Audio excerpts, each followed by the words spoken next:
महत्वाचे नेते नामदार बाळासाहेब थोरात प्रियंकाजी गांधी यांचं साई नगरीच्या वतीने मनपूर्वक स्वागत। देश की आज़ादी। महाराष्ट्र में विधानसभा चुनाव का बिगुल बज चुका है। महाराष्ट्र में 20 नवंबर को विधानसभा चुनाव होने हैं। जाहिर है सभी पार्टियां अपना दमखम लगा रही है, साथ ही जनता के सामने एक दूसरे की कमियां भी गिनवा रही है, लेकिन उससे पहले बयानबाजी का दौर जारी है।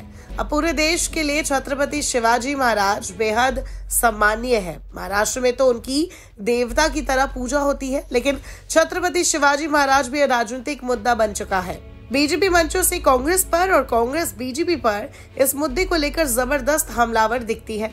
महाराष्ट्र के अहिल्यानगर में कांग्रेस महासचिव और वायनाड से कांग्रेस उम्मीदवार प्रियंका गांधी जब चुनाव प्रचार करने पहुंची तो उन्होंने प्रधानमंत्री मोदी को छत्रपति शिवाजी का लगातार अपमान करने वाला बताकर तगड़ा तंज कसा।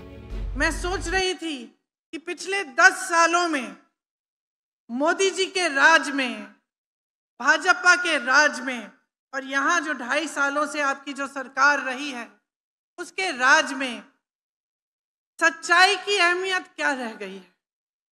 ऐसे मंचों पर चाहे मंत्री हो, प्रधानमंत्री हो, बड़े बड़े नेता हो, कुछ भी कह देते हैं।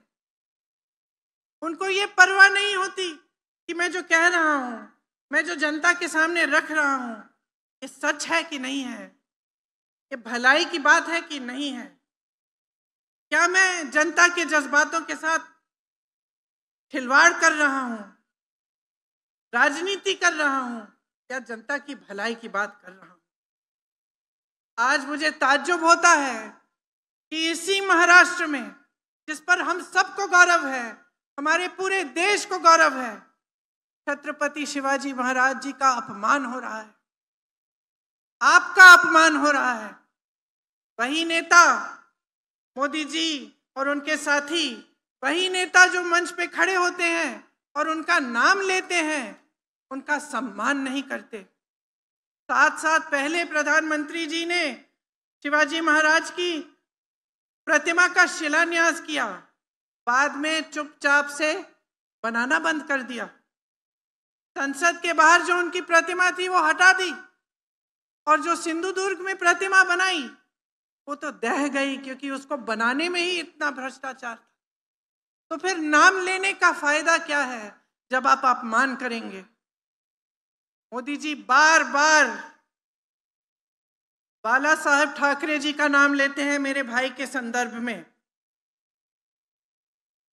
मैं राहुल जी की बहन हूं, मैं कहती हूं मोदी जी सुन लीजिए, सुन लीजिए, बाला साहेब ठाकरे जी का नाम सुन लीजिए, और ये भी सुन लीजिए कि हाँ हमारी विचारधारा अलग थी, हाँ हमारी राजनीतिक सोच अलग थी, लेकिन न बाल ठाकरे जी और न कांग्रेस पार्टी का कोई भी नेता, न राहुल जी, न आज का कोई भी कांग्रेस का नेता शिवाजी महाराज का अपमान बर्दाश्त करते।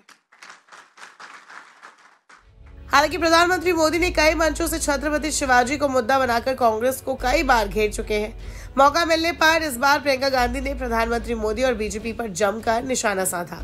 ऐसे में अब देखना दिलचस्प होगा कि अगला वार कांग्रेस या फिर प्रियंका गांधी पर बीजेपी या फिर प्रधानमंत्री मोदी कब और कैसे करते हैं। इस चुनाव में बीजेपी के साथ अजित पवार, एकनाथ शिंदे, शरद पवार और उद्धव ठाकरे की परीक्षा भी होगी।